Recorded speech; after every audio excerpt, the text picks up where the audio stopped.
we're really under the guidance of the Reverend Canon Jason Alexander, so I'll introduce him, let him kind of start, and then we're going to tag team a little as to my interpretation of the results of the survey, as well as his input, because the survey was basically generated by the diocese, and then we'll open it up to questions. So with that, Reverend?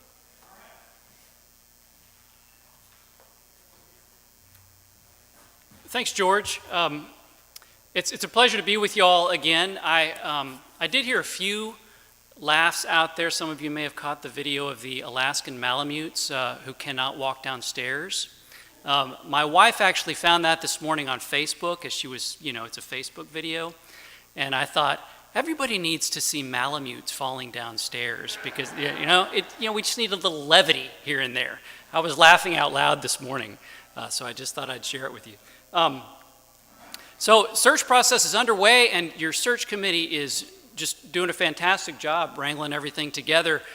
Transitions are, as we all know, not the simplest thing in the world to navigate, and so it takes some insight and patience and courage. And so I commend your search committee for all of that they've already shown, and your vestry as well for their leadership during this time. So what I thought I would do is start just by catching you all up and give sort of a Cliff's Notes version of the search process in general. I've talked about this with the vestry and the search committee, but I want you all to have a chance to hear it as well, just so you can situate yourselves in the context, where we are right now. All right, and you'll have to forgive me if I have to run back and forth to see what's actually projecting on my screen because I'm behind my screen, but I think I can switch some things. Okay, do you see a map of the state of Arkansas? Excellent. All right, so we know this works. All right, so we have 56 congregations in the Diocese of Arkansas right now, and all those dots are markers for the congregation. We have currently, 4, 5, 6, 7 congregations in transition right now in the Diocese of Arkansas. And so you can see them all kind of around the state, up there from Mountain Home all the way, and the most southerly is Trinity in Pine Bluff, and then way out east is St. John's in Helena, West Helena, and then a lot sort of centrally located. That includes y'all, for the most part. So the good news here, I know everybody can panic a little bit when they see so many transitions. Aren't we competing for priests? The answer is yes and no. Yes, there are a limited number of priests to go around, but every congregation is different, and every congregation is going to call a different kind of priest, all right, or different sets of gifts and skills, right? And so what y'all answered in your survey, which I think reveals quite a bit about what you're looking for, is a priest that someone who is serving at St. Mark's in Little Rock may not be, right? And vice versa. Right, so that's part of what we're doing, is clarifying the particular desires, the particular needs of this congregation, so we can find the right priest amidst the field of variety of congregations that are open. I'll also say this too, now that COVID is, hopefully on a more permanent wane, but at least a pause, there is more movement in clergy transition right now. I've seen more clergy looking for calls than they have in the past couple of years. And so I'm encouraged by that. So when we begin to receive names, hopefully we'll get a few good ones. All right, so let's talk about the rector search process. And I'm betting you cannot read that, or some of you cannot read that way in the back. But there are basically 6 steps in a search process, and you are almost done with step number 1, all right? Now that is not meant to be daunting. Step number 1 is actually probably one of the most concentrated efforts that the search committee and you all will have to make. So those comprise meeting with me and the bishop, talking about interim ministry, which you've got D, which is wonderful. Search committee's been appointed. The congregational self-study begins, and you've done that. All right, so we can check that box. And the last piece, For step one is the OTM portfolio and the congregational profile, or the website, are updated to reflect what we've learned from the survey, okay? So that's the next piece that George and the search committee are going to work on, is the OTM portfolio, Office of Transition Ministry. It's a national database where congregations who are searching for a priest can have their information input into this database. And the database, I mean, has just demographic information about who you are, your average Sunday attendance, the compensation package for your next rector. It also has answers to 12 questions. They're narrative answers. And this is going to be sort of the crux of what the search committee is working on over the next several weeks, taking the information gathered from the survey and putting it into answering these questions for the portfolio. Any priest in the Episcopal Church who is looking for a new call can go online and log in and say, I'm looking for a congregation in Arkansas, and they'll see Holy Trinity Hot Springs Village. They can look regionally, they can look by province, so it can be all broken down in a various number of ways. So that's sort of your calling card that will be available. The search committee is also going to work website development, which is these days the first place that a prospective priest is going to come to learn about your congregation. And so again, taking the information gathered in this self-study that we did and crafting it into a way to showcase who you are and what you're looking for. Best place to do that's the website. Search committee is going to work on that. We got resources in the bishop's office as well to help. All right, this next piece, and kind of the fun part, is accumulating names. So we're almost there, all right? What that is once the OTM portfolio is done, website's updated, we'll flip the switch, so to speak, and say this place is receiving names, all right? And that's when clergy can go online and self-nominate. That's when the bishop or I, in connection with some of our colleagues, can find names of people that might be interested in this position. That's when you, who happen to know of priests that you've seen in action and think might be a great fit, you can recommend those people as well. So we will accumulate names. Now, the way that the sort of flow goes with receiving names is tell your search committee members. All right? So if you got somebody you're interested in, you think might be good, talk to George. George and I, through this process, will sync up our lists of folks who've been nominated so we can keep tabs on the folks and not lose any names. What happens is I will often make what we call red flag check phone calls to my colleagues throughout the Episcopal Church. For those, if someone's applying, for example, from the Diocese of Atlanta, I'll call my colleague in the Diocese of Atlanta and learn a little more about that colleague or about that individual who's applying and see if there are any red flags, any things that we need to know about. So we try to do a bit of a pre-screen as the process goes on. All right? And I'm reconnecting here.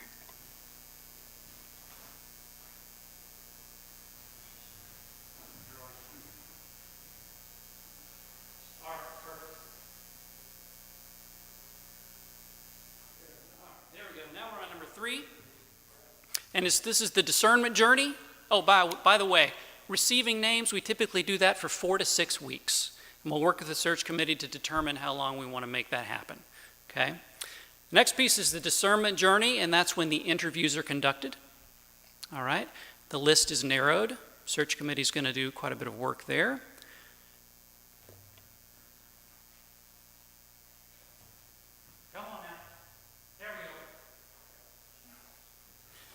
And next is field visits to candidates. So the search committee will have a chance to travel and visit some of these candidates in their home territories, watch them preach there, watch them interact with parishioners there, see if there might be a fit. We tend to reciprocate that as well. Oh, come on.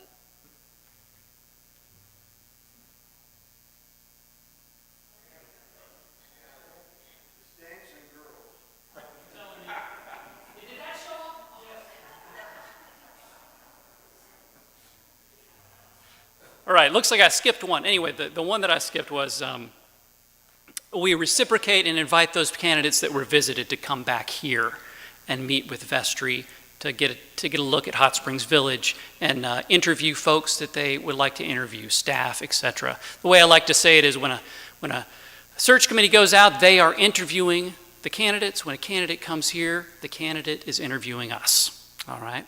There will not be a chance for the candidate to serve on a Sunday or preach for y'all, so to speak. Rather, the search committee's been delegated with responsibility of seeing them in action sort of on their own home turf and making determinations that way.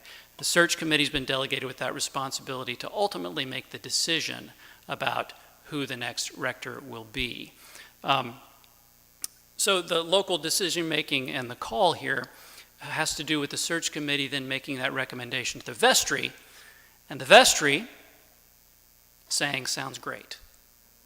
Okay, that's the way we want this process to work, and typically we advise strongly the search committee make the recommendation of one person, all right, after having gone through this process. Not to say to the vestry, all right, we like these three, but we can't decide, it's your turn.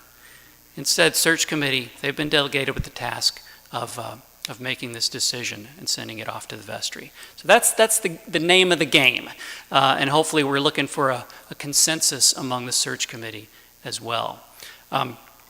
So very brief Cliff's Notes. Lots in here. It is a process and requires patience from all of y'all. But whenever there are questions, please do ask George, ask your search committee members, ask me. We can give you as much information as we're able at the time in terms of the process going forward. There is quite a bit of importance around confidentiality, and I think George alluded to that earlier when candidates begin submitting their names or showing interests. It's important that we respect their privacy, realizing folks are being vulnerable in submitting their information, and they also may be active in a congregation that they don't currently want to know that they're in a search. So we try to be as respectful as we can around that. Are there questions about the mechanics of the process? Anything in there I didn't answer? Any concerns, surprises? Yes, sir.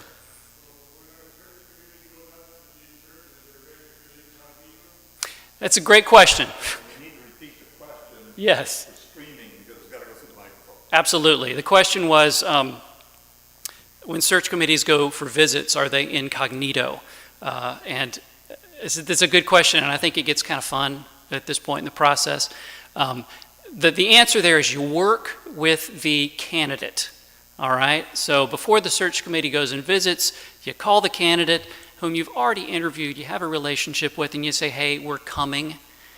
Do we need to wear disguises?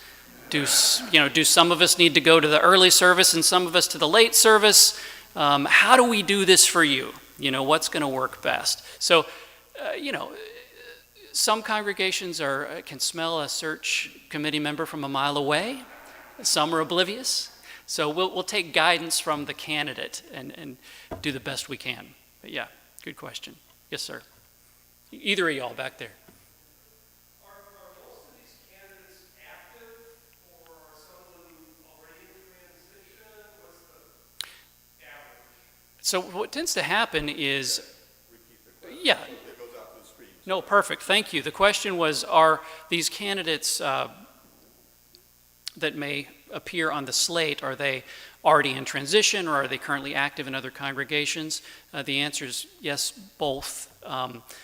It's pretty common that you're going to have a priest active in another congregation who simply may be ready for a new call. And what they tend to do is express that interest to the me in whatever diocese they're in, and that colleague would then be able to tell, listen, I've got these candidates who might be interested in a call. They've served so-and-so place for several years and might be ready for something new.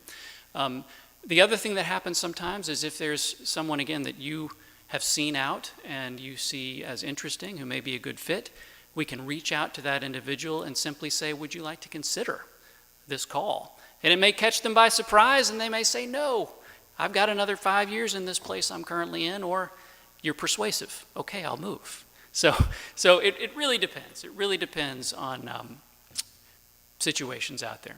Yeah.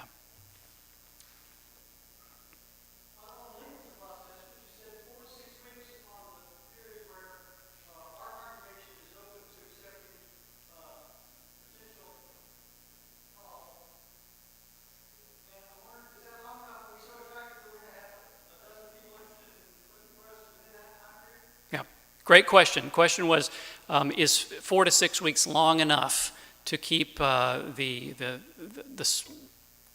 door open, so to speak, to receive calls, nominations?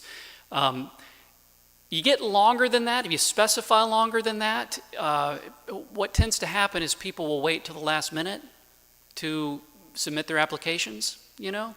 So we try to find a sweet spot in there with 4 to 6 weeks.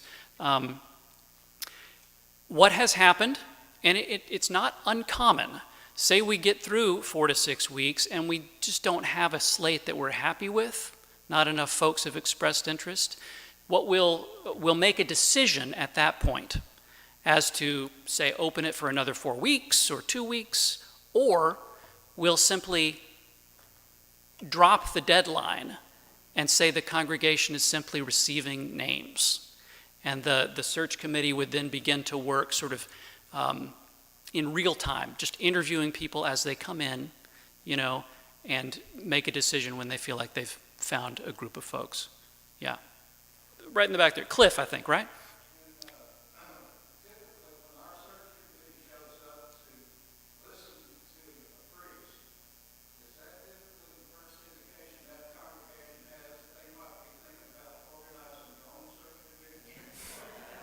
Well, what I typically advise, the question was, when a search committee shows up in a congregation, is that their sort of trigger to start organizing their own search committee? Again, hopefully you've been able to work it out with the candidates that you can be somewhat incognito in some variety of ways. The other pieces I typically recommend to candidates when they are in a search process and a committee's going to come visit them, that the candidate be open with at least their senior warden, if not their entire vestry, to say that I'm in this process, listen, doesn't mean I'm going to leave, but I just want you to know. So it's that transparency piece that we try to encourage. Yeah. Yes, sir.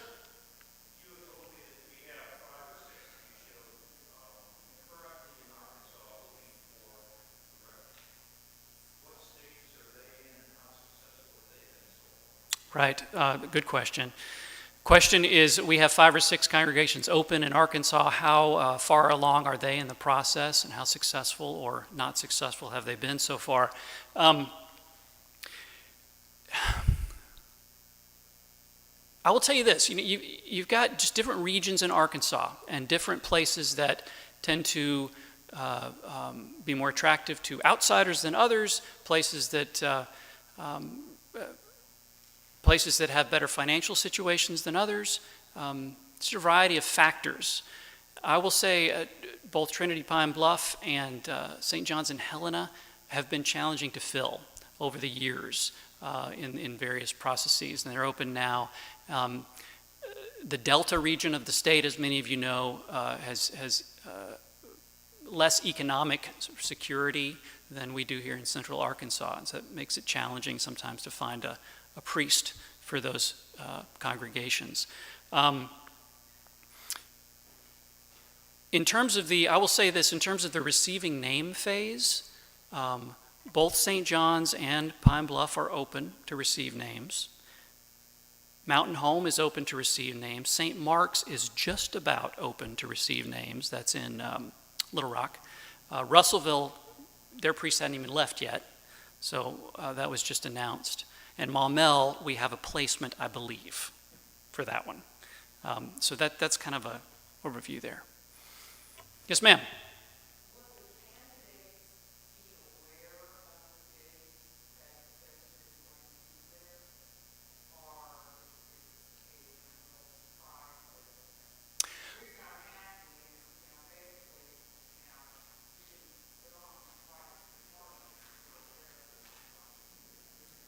Yeah, sure. The question, similar to a couple of others, been asked about vestry or visits from search committees to candidates, congregations. Will the candidate be aware of the search committee's presence? The answer is yes. You want to be as open as you can with the candidate about your presence there during a visit, so they can best accommodate that. If you want to sneak around a little bit in various ways, I think the best way to do that these days is to watch the video streams that they have going on in their congregations. Those are just very prevalent. So, yeah, the actual meeting, physical meeting, is more of a formal affair. Yeah. Yes, sir.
Yeah, Bob.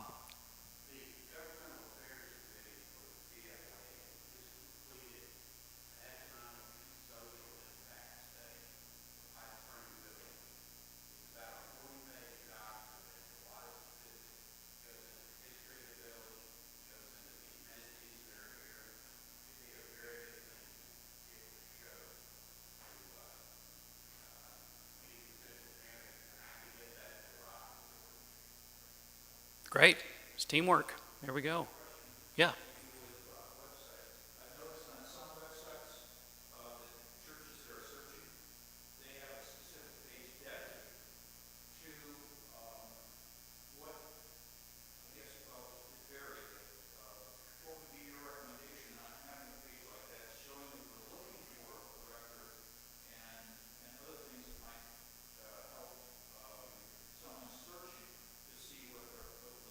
Sure. The question was, does our website need a specific search page saying, Rector search, click here to learn more?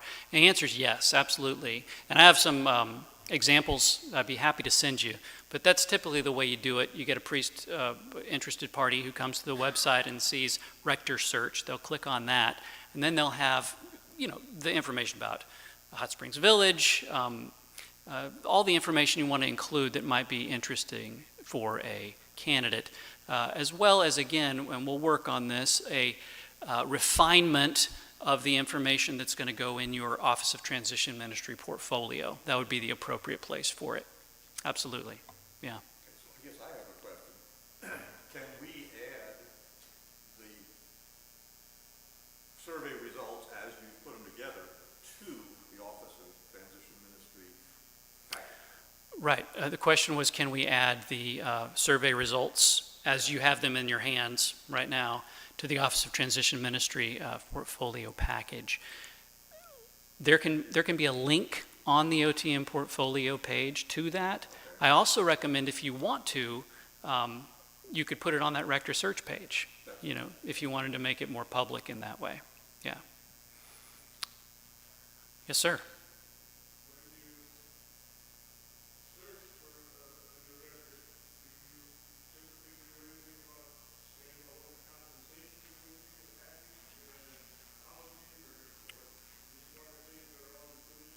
Great question. How do you advertise the compensation package for the new rector? And that is in the Office of Transition Ministry portfolio that is being compiled, that any priest can go online and look for. So in the near future, I'll be having a conversation with the vestry about what an appropriate compensation figure would look like. We'll take a look at comparisons throughout the diocese, given congregational size, and everything like that to kind of come up with the right number. So housing, et cetera, would all be included in that, yeah. It is not, the OTM portfolio is not public except for clergy who are searching. So clergy can go see. But the compensation amount for the rector is not necessarily something that's private. And I think you could discuss that with the vestry about when or how that might be appropriate to talk about or be revealed. Yeah. Yes, ma'am. Will you also be having conversations with the vestry about our church's current financial situation, our budget, as to how it will appear to potential candidates? Yeah, sure. You know, and I just had this conversation with St. Mark's in Little Rock actually the other day about this. And this goes with the rector search page on the website. It's often a good component to include information about the finances of a congregation in a public way. It doesn't have to be, you know, fine-grained detail, but to be able to say we're a congregation that has seen an, you know, increase in pledging for the past 10 years, or this is our trend, you know, or for a candidate to be able to know we're working with a $200,000 budget, $700,000 budget, you know, per year, so they kind of know what they're working towards, or working with.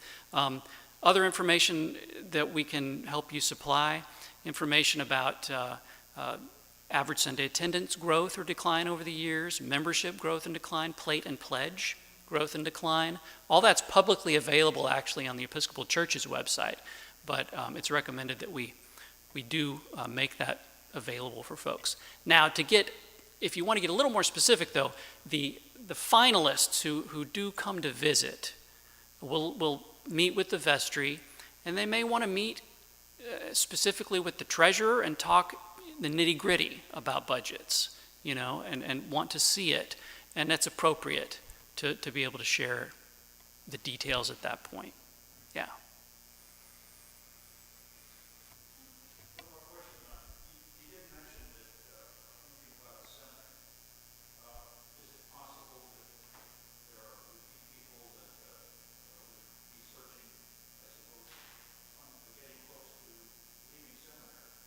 Yeah. Sure. The question was, are there seminarians who are completing their education, will be graduating soon, and looking for a first call? And would they be appropriate candidates? And the answer is yes. We've done that in several congregations throughout the diocese, depending on that candidate's suitability, you know, in terms of their background, perhaps even beyond seminary. You know, and also it depends on the congregation as well, whether or not the congregation and the search committee can make these determinations would be an appropriate fit for somebody who would be serving their first call as a solo priest. It takes a special person, a special priest, to be able to do that right out of seminary, but it's been done, certainly. We have one person coming out this spring of seminary, coming out of Seminary of the Southwest, and we are working on a placement for him right now, and it'll actually be an associate placement somewhere else. So if we were to find someone, it would be from beyond Arkansas who would fit that bill. Yes, sir. Getting back to that 4 to 6 week time frame, if we do not have the appropriate number of candidates at that point, the decision to extend that, is that a joint decision amongst you and the bishop and the search committee, or sole the search committee, or how does that go? The search committee and I will be in conversation this whole time, and so kind of a meeting of the minds. You know, we'll talk about, you know, how we feel about things and what the field looks like and what we can anticipate. Certainly, so in conversation. Yeah. A lot of details when you start digging in, aren't there? Well, I appreciate it. And listen, what I think I'll do, I do have slides and some information of my own about the survey, but I want George to talk for a while because I've been talking for a long time. So, George, do your worst. Let's hear what I want to hear. See what I can do. See what you can do. All right. Thank you. I had just wanted to review what my interpretation of this survey was, and then, of course, open it to questions, comments, because I think, as Jason has just said, the survey results are really the direction for the search committee to answer the questions that are in the transition ministry portfolio to let a potential priest know what we're looking for, what our needs are, and potentially what we're offering as a congregation that might attract him. So some of the notes I made, and everybody's had a chance to flip through some of this. First, I want to say I'm really proud of the congregation. When I first talked to Jason, I said, how many people, what kind of response should we expect as an acceptable response? And he said, well, about 40% would be a great response. That would give us a good working basis. So we had 73 responses, and as you can see on the charts, 50 some of those are from households of 2 people. So I would argue that's a response of about 120 people. That's a huge part of this congregation, and in fact represents more than the average Sunday attendance. So I'm really excited that the data we have is meaningful. So that said, I mean, some of it is obvious. When we look at the age, 96% of the congregation is 65 or over. 92% are retired. The majority of parishioners are here over 5 years. So I think that, again, is speaking to who we are as a congregation that might be attractive to somebody, that he's not looking at a great turnover of congregants. And it also shows that by vast majority, we're willing to regularly contribute financially, and I think that's important. We all know we're struggling at this point, but we've had COVID, we've had deaths, we've had a loss of some parishioners, but all in all, what we have left is willing to financially support what's going on, and I think we'll get very excited if we can have the right priest come in and lead us. So those are the things I saw on the first page. When I look at the second, third, and fourth page, I'm looking at the parishioners' impression of what's going on here today. And then I'll take it a step further. This is my interpretation of your impression. So, it may not be quite what you see, but it is what I see. And I think one of the more exciting things about this congregation, and it was true when I was asked to ask for pledges a number of years ago, I think the outreach that we see from this congregation is phenomenal. And that's reflected here, that there's some or a lot of energy in outreach, whether it's the baskets at holidays, the shoe fund, love lunches, all of the things that people in the congregation are involved in that show, how we feel about being Christians in this area. Clearly, we see that there is no or some energy placed on youth. Well, we don't have any. And that kind of gets into how do we look for a priest and what fits and what doesn't. So obviously somebody who's very interested in a youth ministry, regardless of how we act, that's not going to fit, so.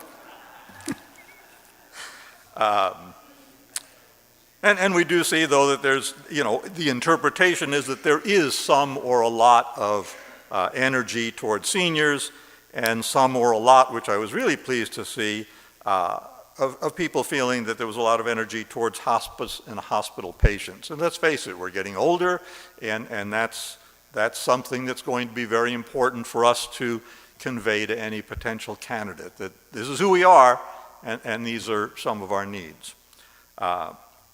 Then fellowship, caring for the poor, caring for church members and music, all rated high, and that's great. When we look at page 4, we are welcoming to visitors. we are focused on worship services, and again, that we're willing to support the church. And I think those are, and that's why I'd like to see, whether it's a link in the transition ministry, I would like to see this entire package, and I've got it in PDF, I can get it to Rob. I'd like to see the whole package just sit on that website and let somebody see, hey, this is who these people are. I think that's a great benefit to us. So, when we look then at page 5, which I called Parishioner Expectations or Desires of Traits in a New Priest, pastoral care was 70% of the respondents. And in some of the essay questions, which we're not going to reveal, that's 8 pages. Jason did a great job of collecting all that. I will give it to the vestry.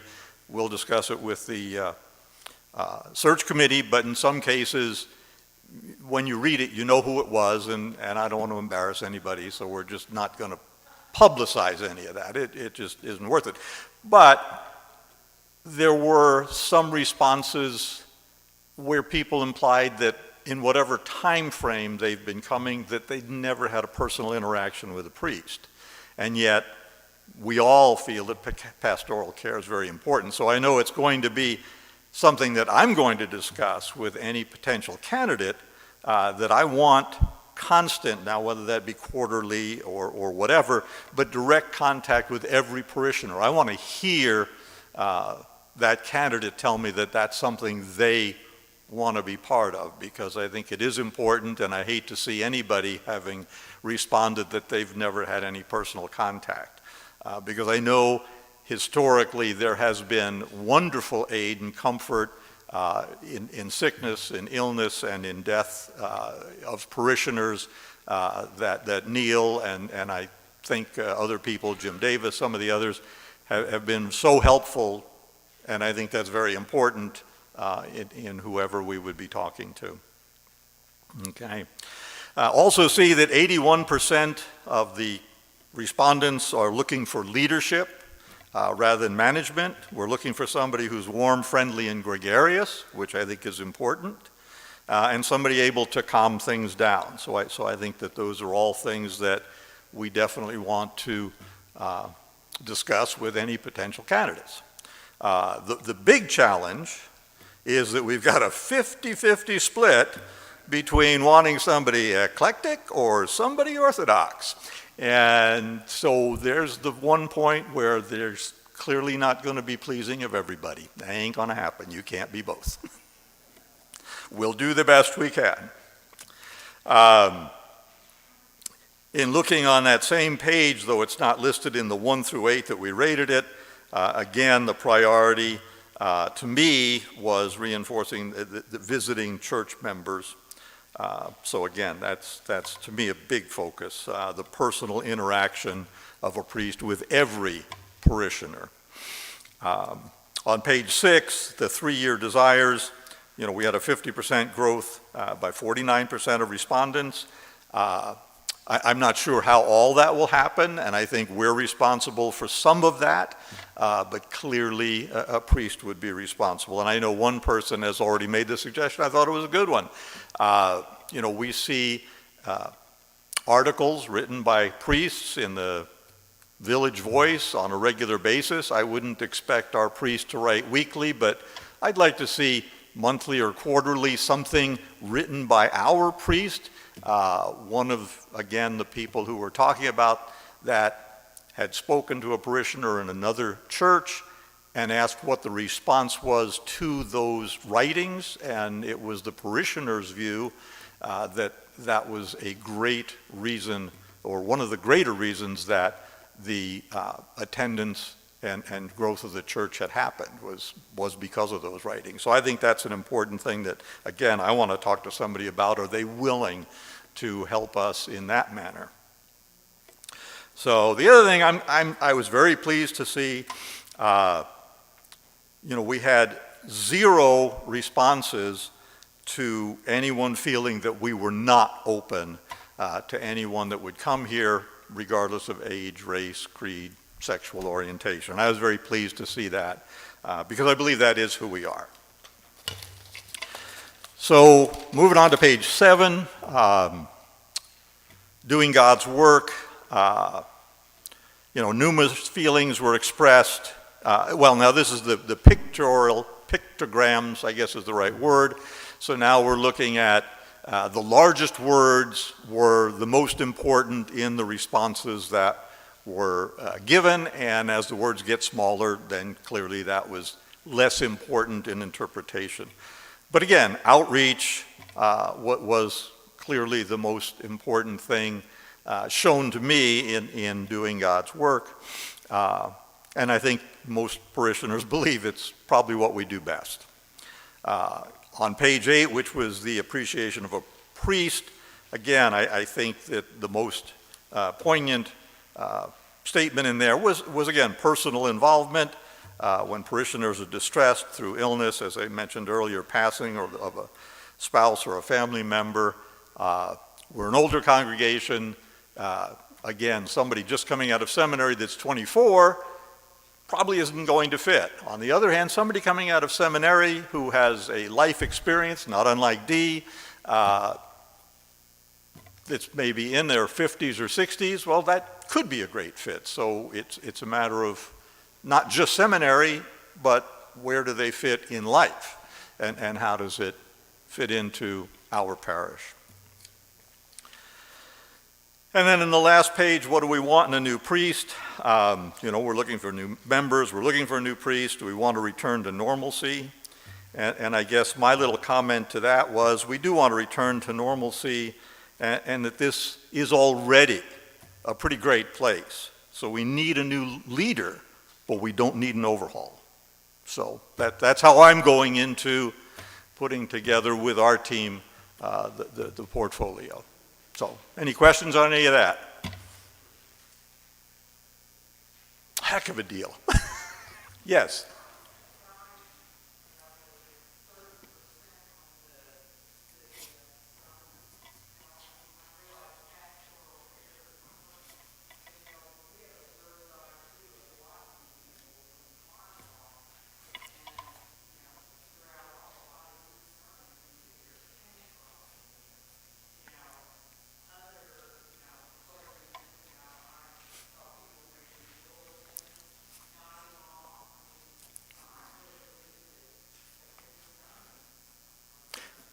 No, and you know what, I don't disagree. I guess I didn't make a note of that, but I would agree. We want sermons that are meaningful to the congregation.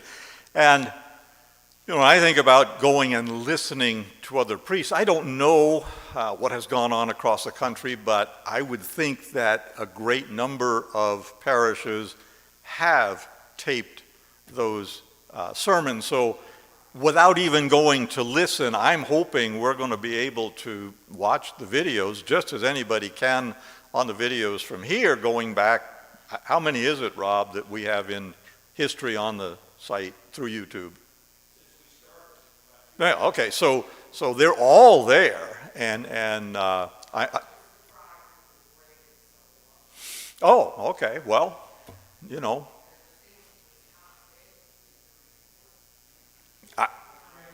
yeah, I'm sorry. She's making the point that she was surprised, at least my interpretation of what she just said. She was surprised that the value of a sermon was rated so low as compared to other things. That 30% made that a priority as to the strength of a sermon. And so be it. That's just the response. So, yeah, Kay.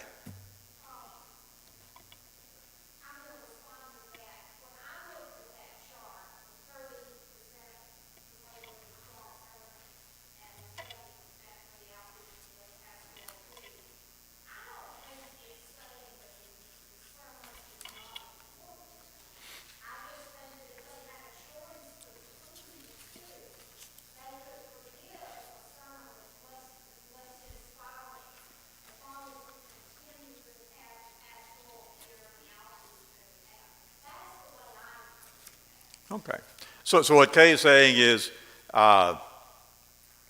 we didn't have enough definition, or we didn't have enough choices, and the choice between pastoral care and outreach said that, well, or not pastoral care and outreach, strong sermons or other avenues, that there was more importance. That doesn't mean there wasn't importance, just how we looked at it. And I'd say that, you know, some of the questions are a little hard.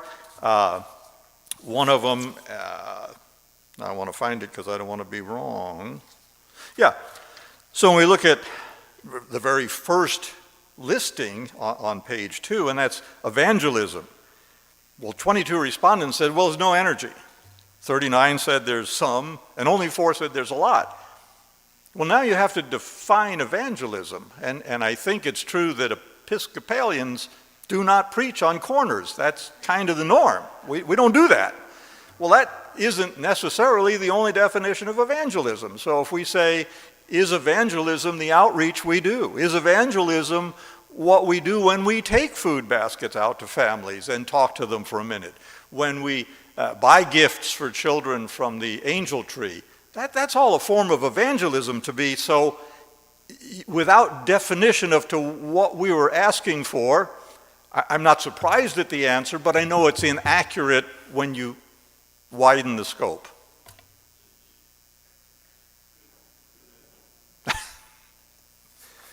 Anything else? Well, I'll turn it back over to Jason and let him go through a few more things. And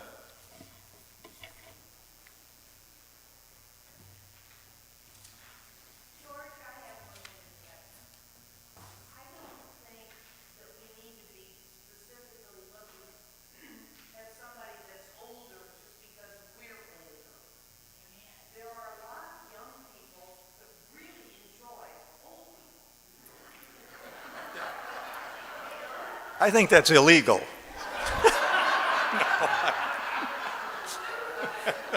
I'm sorry. Sorry.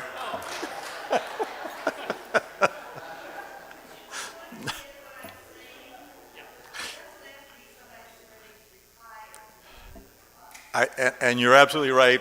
The question or comment was, you know, there are many young people, younger people, who are very interested in older people. So no, we're not going to limit the search based on age, because we don't do that here. Our basis will be, you know, trying to find a fit. You're right. Yes.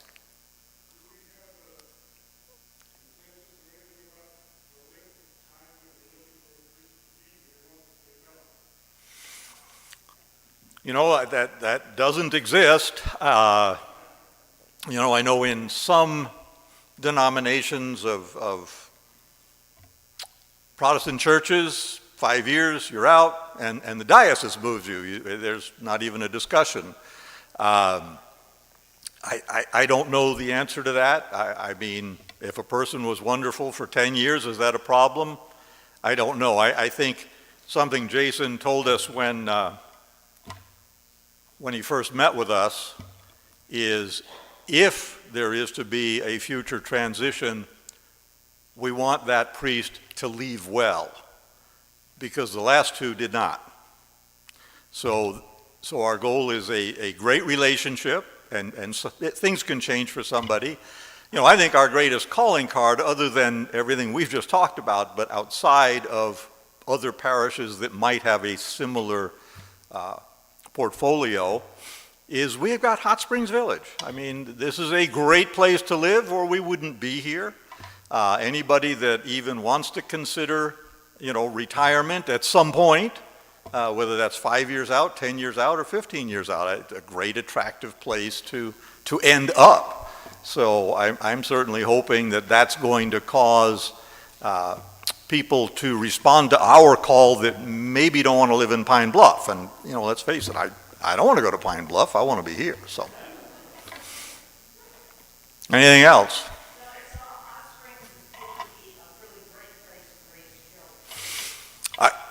No disagreement. The schools are good, so children do fit, and that might, someone coming with children might open the door to other families coming into this congregation, so that's not to be ignored.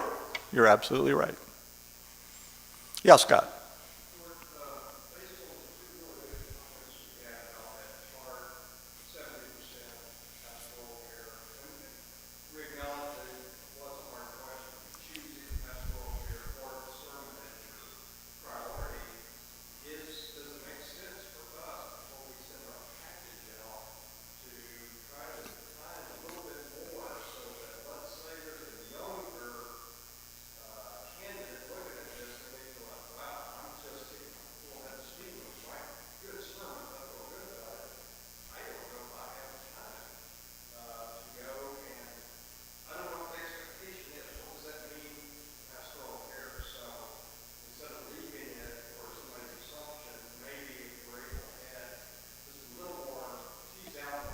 Sure.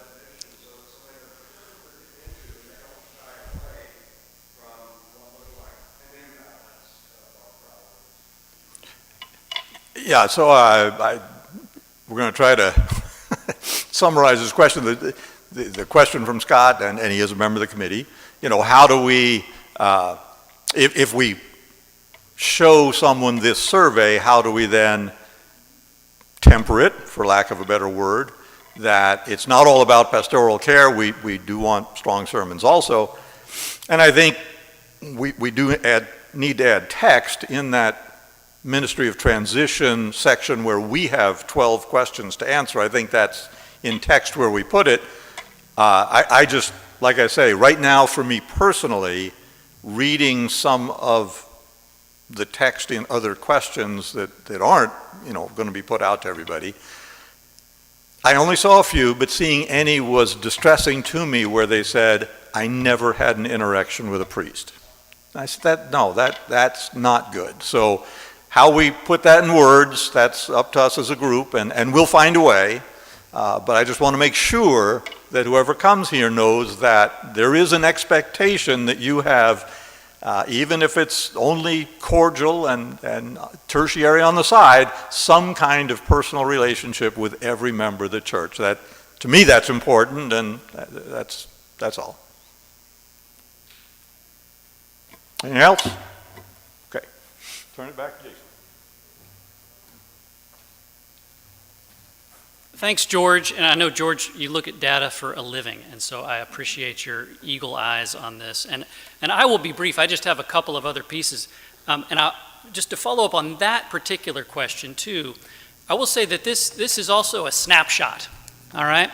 This is a snapshot of how this congregation is feeling when you took the survey, okay? And, you know, when I see that piece there about a real desire for pastoral care, that's how you are legitimately feeling. It's a congregation that feels like this is a priority, perhaps because it's something you have not felt met in the past. Perhaps it's because of COVID, you know, and people have been distanced from one another. There can be many reasons why a congregation desires pastoral care. And if I were a candidate, that's very helpful to know. It just means it's a congregation that I know when I go, I'm going to need to make connections. Relationships are very important in this congregation. That's what it tells me. It doesn't tell me sermons are not important.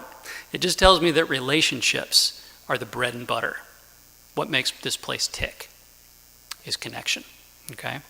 I have, let's see. You can the notes in there, you can kind of read some of my thoughts here and there. One I want to lift up. This is one I'll often say to congregations in various ways, but y'all's in particular kind of stood out to me.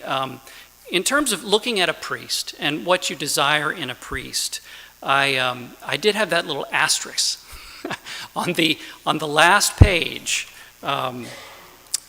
Question number 3. You were asked what will be the 3 most exciting, energizing, and important accomplishments to Holy Trinity over the next 3 years. And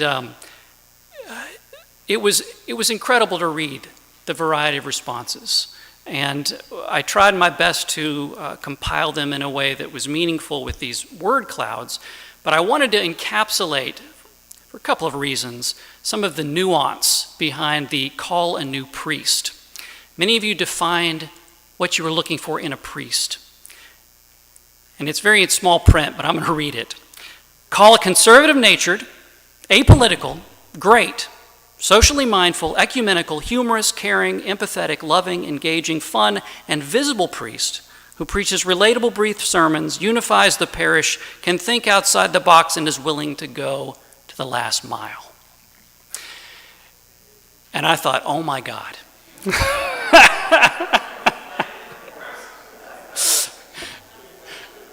And I'll admit, we kind of got a laugh out of this in the office too. We talked about it. You see this all over, but I think the thing is, it's important to highlight because there are so many opinions out there as to what a priest is supposed to do, how a priest should be, how a priest should behave, what a priest should look like, what should they wear, when they should show up, all these things, so many expectations. And it's simply important to notice that it's not homogeneous. Certainly you cannot cram all of these things into one person, you know. Jesus wasn't even apolitical, okay? So it's important to know that you will, and I don't mean to say this, it's not meant to sound negative, but you will be disappointed at times in your clergy person. But that doesn't mean the relationship is bad or it needs to end. Your priest will fail to show up once in a while. It simply happens because they're humans. So it's important when we enter this process to recognize we're not hiring a CEO to do a job. We're calling a fellow Christian to be in the role of shepherd among us, to help guide us, to stir our hearts, to open our minds to the Word. And there will be failures along the way. But you know what? That's part of it. That's part of being human. It's part of being a congregation.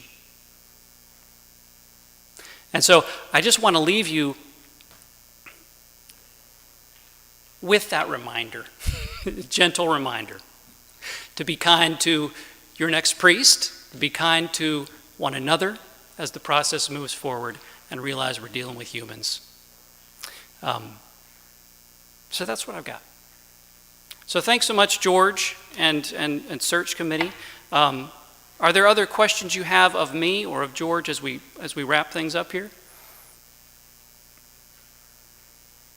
I think y'all are in great shape, and I'm really hopeful. I think this is a wonderful congregation with so much energy, so much to offer, and I would be excited to read your profile, to look at this survey, and especially for somebody who wants to go do outreach in this community.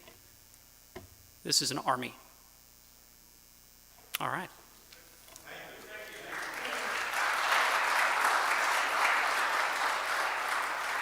There's one quick question here. Yeah.